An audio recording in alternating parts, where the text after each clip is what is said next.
তারেক রহমানের বিরুদ্ধে যারা মিথ্যাচার করেছে তারা স্বৈরাচারের দোসর।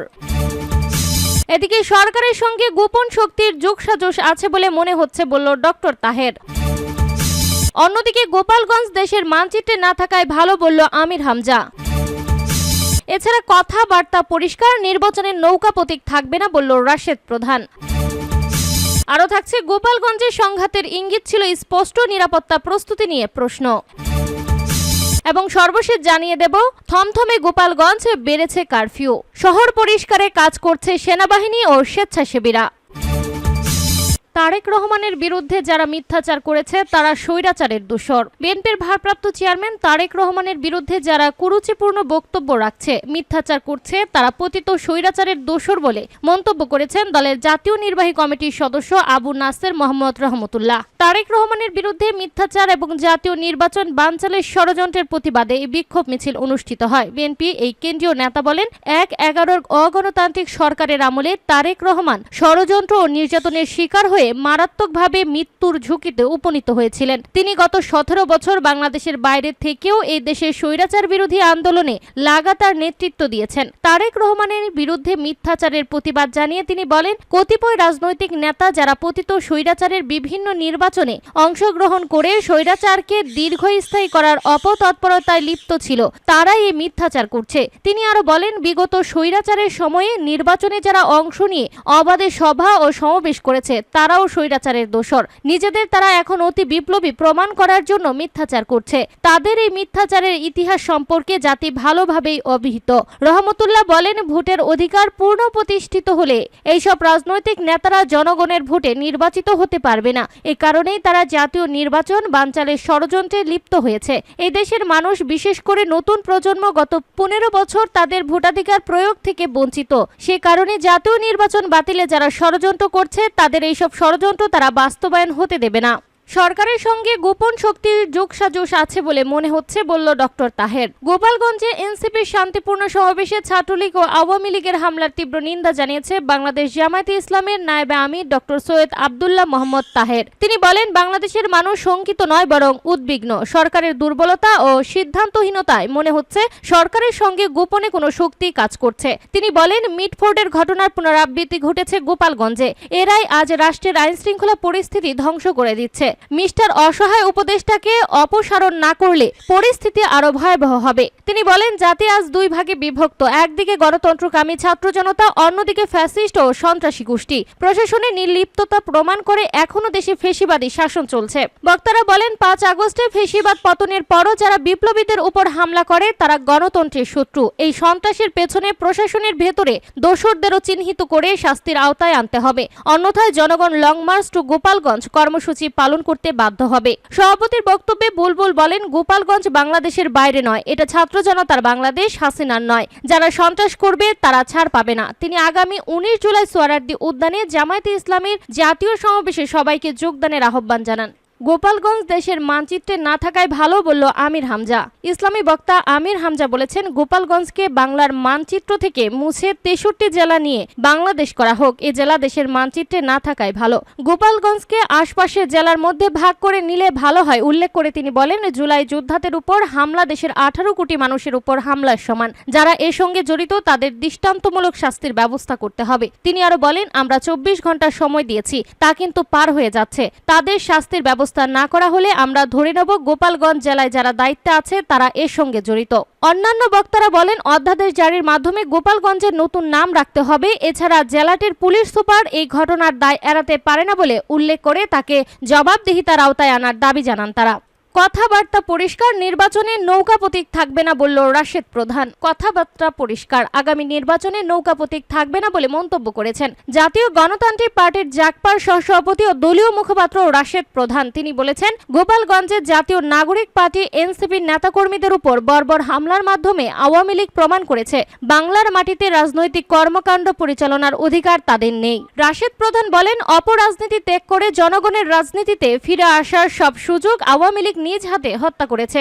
জুলাই আগস্ট গণহত্যার পর আওয়ামী লীগের কোনো নেতার মধ্যে অপরাধবোধ কিংবা অনুশোচনা দেখা যায়নি, বরং তারা তাদের পালাতক নেত্রী ফ্যাসিস্ট শেখ হাসিনাকে দিল্লির ষড়যন্ত্রের নীল নকশার মাধ্যমে আবারও ফেরত আনতে চায়। জাকপার মুখপাত্র বলেন, বাংলাদেশে আওয়ামী লীগ এবং নৌকাকে ফিরিয়ে আনার জন্য ষড়যন্ত্র চলছে। দেশকে অস্থিতিশীল করে শেখ হাসিনার পুনর্বাসন করতে চায় অনেকে। শেখ মুজিবুর রহমানের পরে শেখ হাসিনার পুনর্বাসন হয়েছিল, একই ভুল আর করা যাবে না। দল হিসেবে আওয়ামী লীগের বিচার করতে হবে।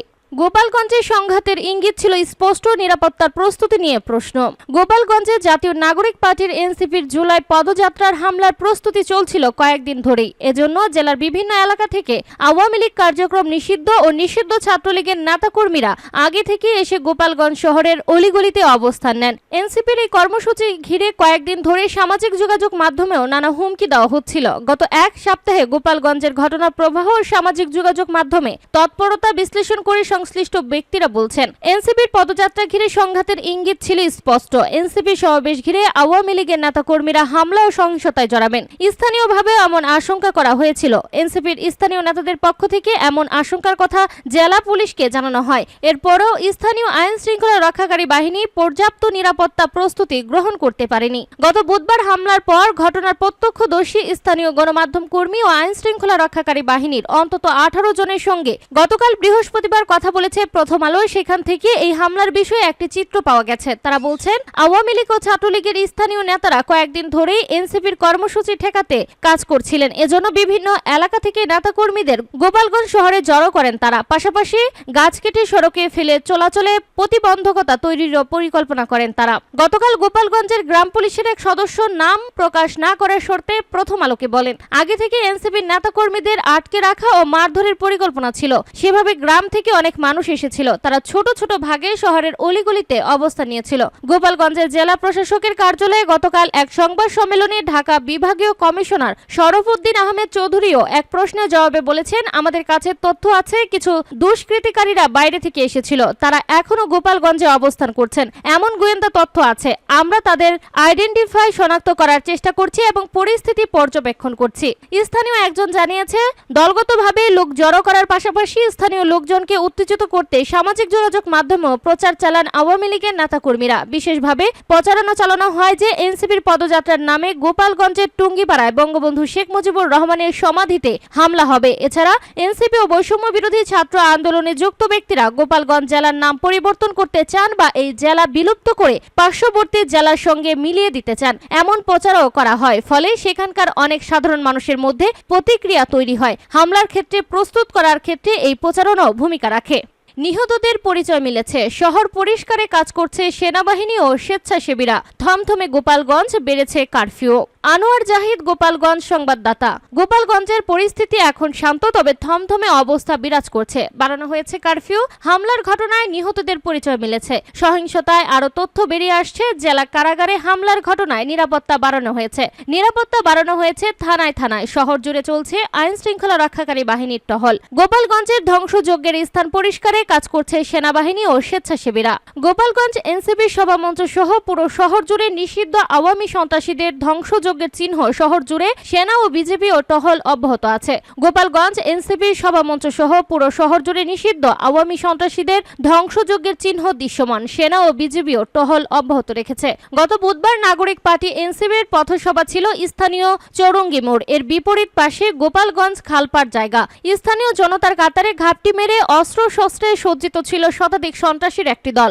অপরদিকে স্থানীয় হাসপাতাল মোড়, কোটপাড় চত্বর, স্টেডিয়াম চত্বর, ডিসি অফিস চত্বর সহ শহরের বিভিন্ন রাস্তার মোড়ে মোড়ে বিভিন্ন ধরনের অস্ত্র সহ নিষিদ্ধ ঘোষিত ছাত্রলীগ ও আওয়ামী লীগের সন্ত্রাসীরা দলবদ্ধ হয়ে অবস্থান নেয় বলে নাম প্রকাশ না করার শর্তে একজন পান দোকানদার ইনকিলাবকে বলেন। দুপুর 12টায় পদ্মা সেতু পার হয়ে মাদারীপুরে টেকেরহাট পৌঁছানোর খবর। গোপালগঞ্জে পৌঁছালে উক্ত স্থানগুলোতে জড়ো হওয়া নিষিদ্ধ ঘোষিত ছাত্রলীগ নেতাকর্মী ও সমর্থক এবং কতিপয় উগ্রবাদী হিন্দু যুবক নারী একত্রিত হয়ে মকসুদপুর ও কাশিয়ানী পথে তথা গোপাল গোপালগঞ্জ শহরমুখী অংশে অবস্থান নেয় এবং এনসিপি নেতাদের পথে পথে বাধা দেওয়ার প্রস্তুতি নেয়। টেকেরহাট থেকে গোপালগঞ্জ প্রায় 20 কিলোমিটার পথ। এই পথের 3 দিক থেকে সন্ত্রাসীরা ছোট বড় গাছের গুড়ি ফেলে নেতাদের রাস্তায় ব্যারিকেড তৈরি করে। দুপুর 2টার পর শহরের লিঙ্ক সড়কগুলোতে উগ্রবাদী যুবক সন্ত্রাসীরা এক হয়ে শহরে ঢোকার চেষ্টা করলে পুলিশের সাথে সংঘর্ষে লিপ্ত হয়। একসময় সন্ত্রাসীরা পুলিশের গাড়িতে হামলা করলে 2 পুলিশ আহত হয়। পুলিশ সরকারি